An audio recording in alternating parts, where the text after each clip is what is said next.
everybody. Welcome to Rockin' Boxes Presents, the new channel, everything like that. And boy, I'm telling you, I am excited to start off 2017 to welcome my friend, Simone Denny, five-time Juno Award winner. Hey, how's it going, Simone? How's it going? How are you? You know what? I'm great. Good. Busy, but good. Busy. Yeah, so I see that you're doing, well, okay, first off, let's talk about the album and how sales are going and how it's going. Yeah, if you want to just tell everybody out there. It's going really well. It's been a very cool reaction to see people see that whole other side of me and what I do, and that I do live music and I do other genres of music. I think that has been for me, the most interesting part is to see the transition. And so I've been getting some very cool reactions to it, and I'm enjoying that. That's awesome. And for everybody out there that's watching, the album is called the Stereo Dynamite Sessions Volume 1. Volume 1. Yes. Is there Volume 2 in the works? There's definitely talk of Volume 2. We've already started playing with a few different tracks, so there's some stuff coming. That's awesome. And yeah. So is it going to be the same kind of, 60s flavor with the... I can't tell you everything. I can't tell you. We're in the early stages, but it definitely will be live music as usual. Oh, no, that's fantastic. So off of the album, there's some really great songs, that Thanks. I got to tell you something. So I purchased the album. And just before you guys had it on sale, I can't remember was it Amazon that you had it on sale? Or? Probably. Yeah. Probably, yeah. So I ended up picking up the album, and guess what? What? The dog ate my homework, so it's gone. I swear the dog has good taste in music, but the dog has great taste. And so unfortunately, I've listened to the tunes. Like, I love the tunes. Black Roses is one of my, I'm in the dark here. Like I said, Black Roses are growing in the dark over here. That tune is a favorite for a lot of people, actually. Yeah. Black Roses seems to be the one people listen to the album, they go, that's the tune, that's the song. So yeah, that song has really touched people. Oh yeah, for sure. And since the album's come out, what's your favorite? Do you have a favorite song off of it yet? There's a few that really strike a chord, particularly Shelter. I love to perform that song live. Mm-hmm. I don't know, there's just something about the way the band plays and the chords and the way it comes together. I kind of roar. I refer to it as roaring in that song. It's just a lot of fun to perform. So that one, I would say also Just in Our Time is a track I really love singing as well, because that one has a personal meaning for me. And Your Love Fades Away, I love that song. That was the first song I heard off the project, and was sitting in Adam's office, and he was played it for me, and I fell in love with it immediately. So that song is definitely one of my favorites. I've got a couple too. She Don't Care About Me. Yeah, She Don't Care About You. Or She Don't Care About You. Sorry, She Don't Care About Me. Yeah.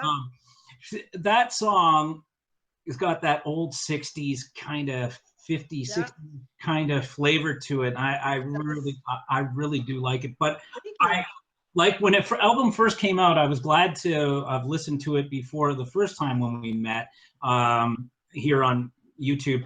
That the Look of Love. Oh, thank you. Yeah, I love that song too. No, so we put our own spin on it. I can't take credit for that. That would be the genius of my producers. That would be Justin Allen McWilliams and Adam Sewell, who really took it in a whole other direction.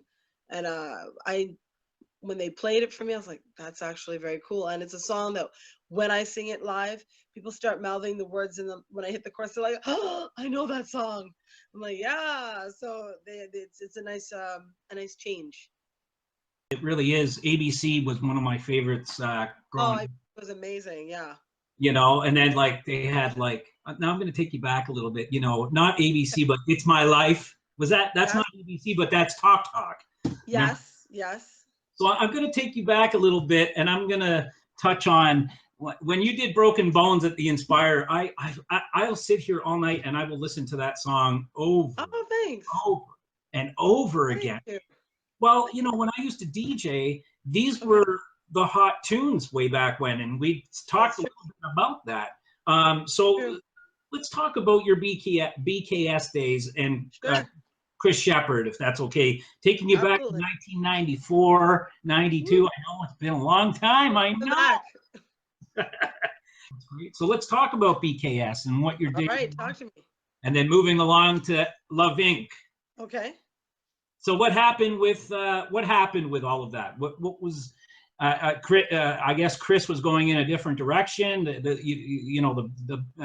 disbanded BKS, then became Love Inc. Yeah, I mean, well, BKS was around for a while.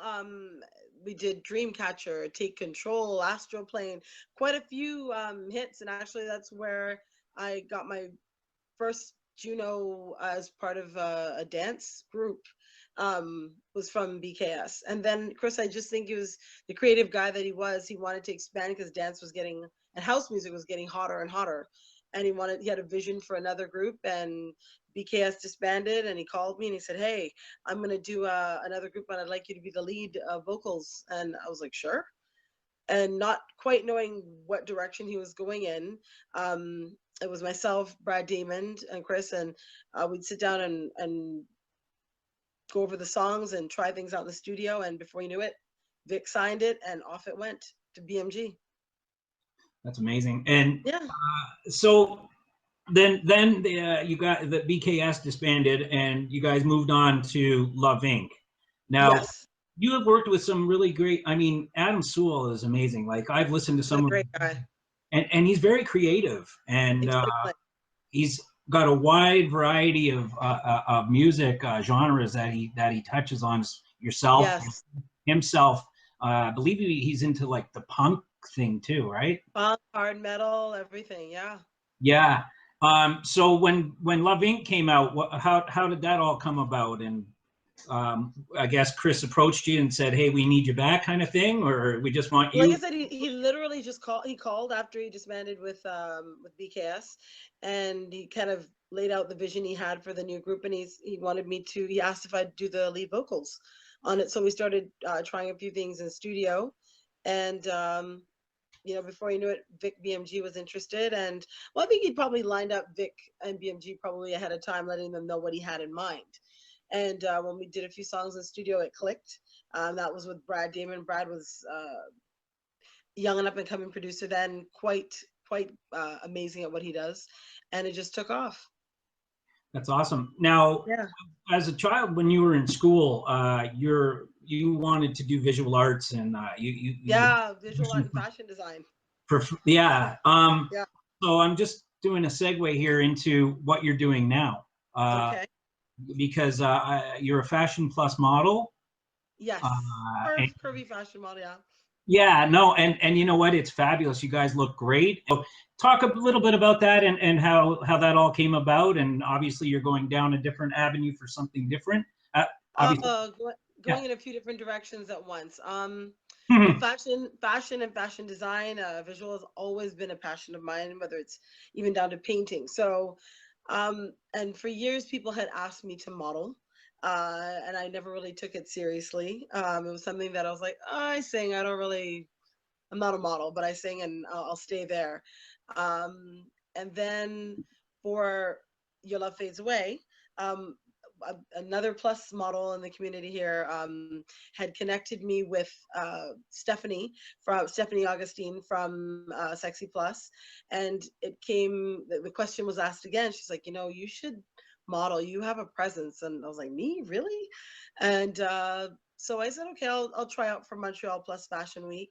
Got in. I was shocked I didn't hear from them for a while. I figured, oh, okay, I didn't get in, no problem, because I auditioned just like everybody else did. And I got in and went, and it was one of the best experiences I've ever had. Just being around so many different women, different ethnicities, different sizes, shapes. Was very liberating. And we had Rosie Machado, who's one of the premier plus size models, was there giving us words of encouragement and just to get out there and just do it and enjoy. And it was a beautiful experience. So came back and started doing some photo shoots for Sexy Plus, and I'm liking it. It's fun getting some other offers too. So it's kind of a cool thing.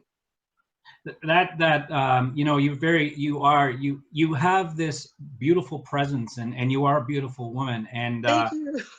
yeah, no, and Thanks. you know, it's so funny, you know, as a DJ, me in my younger years, there was no real pictures of you on any of the 12 inches, or No. not a lot of artists had, you know, because I used to get my records at Play to Record. Wow, Eugene played a record. Yeah. Yeah. Yeah, and then there was another place called Tracks, which was, Yes. yeah. So I Yeah. used to, Barry Harris used to be at Tracks. Yeah. That's at yeah, College and Young. Yeah. yeah, and so you know the area very well, and I did Absolutely. growing up as a you know young man going, but I think the first time I ever saw you was Astroplane, Oh, okay. or You're a Superstar. I think that was I Okay. mean, your first actual present, like, you know, as a, you know, because you were on Much Music all the time and Right. watched the Much Music Yeah. awards and the, I did make some appearances in Astro playing in the video and a few of the BKS videos. I was there. But I guess not until Loving kind of exploded, then it was like, oh, this is who she is. You know, that's when everybody kind of took notice of who I was and what I looked like. right, right. Now, Mm. some of the videos that you shot, how grueling was that, and what was the experience like? Because I don't, you do follow me on Facebook, and I do. I do vlogs in the area of Niagara Falls, and I don't know if you've seen some, but more so this past year, I did the honeymoon suite video location of Burning Yes. Love. Yeah. While I was out doing the locations, it just me going around from spot to spot to spot and figuring out where they shot this and that. Right. What was it like for you? Did you do it all in studio? Did you have to go to Yeah. location, or? Which ones? The Loving videos or? Probably, yeah. I love Ink videos, and I think is it Black Roses? Is that the one you just did from from a room or something? No, we did Your Love Fades Away. Love Fades Away was just Yeah, from Your a Love room. Fades Away. Yeah, Well, Your Love Fades was actually done in studio at the location of the actual company. So we did that there. Love Inc. was various places. Broken Bones was shot actually under the DVP. oh So there you wow, go. Yeah, it was shot under the DVP. And also at the Yorkdale subway tunnel. So yes, there's a little bit of it there as well. For a long time, people didn't know where we had shot that, so that was kind of a cool thing. The other ones, I think we've shot in studio. Here Comes the Sunshine was in studio. Superstar was shot. I think again under parts of it were under the DVP again, and then me standing on a truck at 4 o'clock in the morning. So it was on top of a truck, freezing. And but you know what? Shooting a video is always fun for me. I never see it as grueling. I see it as part of the process of it's kind of what we do. okay, So I just take it in stride. I like it. I enjoy shooting videos. I've never complained to do one. I'm pretty yeah, open to whatever the director has in mind. oh, that's awesome. So you know how most artists, singers and whatnot, they get involved in. I know you were on George Stromplompoulos. Am I? Yeah. Uh, and I think he was playing guitar. I don't know, but can you play an instrument?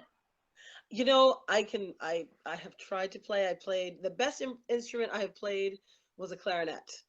So and I enjoyed playing that. I played piano, I played guitar, I played drums, I've tried bass. Let's just say singing is where it's at for me. So you just, I have an extreme respect for musicians who can play. I am not one of them, but I appreciate the craft. yeah, no, for sure. And when you're actually doing recording in the studio, Yes. or whatever it might be, do you ever? I know you said you don't play an instrument, but if there's a note that maybe one of the orchestra, you know, the band or whatever they're missing, do you go and ding ding ding ding, you know, tap on the Um, piano? I'll Or? I'll listen, and take a listen and see if there's something that sounds off to me. I'll speak up about it. But generally, once I'm done my vocal, I leave the production to the producers. Okay. I tend to leave them. If again, before a final mix, I'll be like, oh, I don't know about this, that, and then they'll explain. We'll listen to it a few more times. But generally, I leave it alone and let them do what they do. Okay, right on. And Yeah, that's I think we all respect each other in that form. It's like you do what you do, I do what I do. yeah, no, that's great. And that's a nice segue also into what I was going to ask next about producers. Um, on TED, was it TEDx? You had a Yeah. beautiful speech in front of St. Mary's, I believe it was. Yes. Yeah, that was a really good moment. I'm going to tell you something. You are a very eloquent speaker, and Thank you.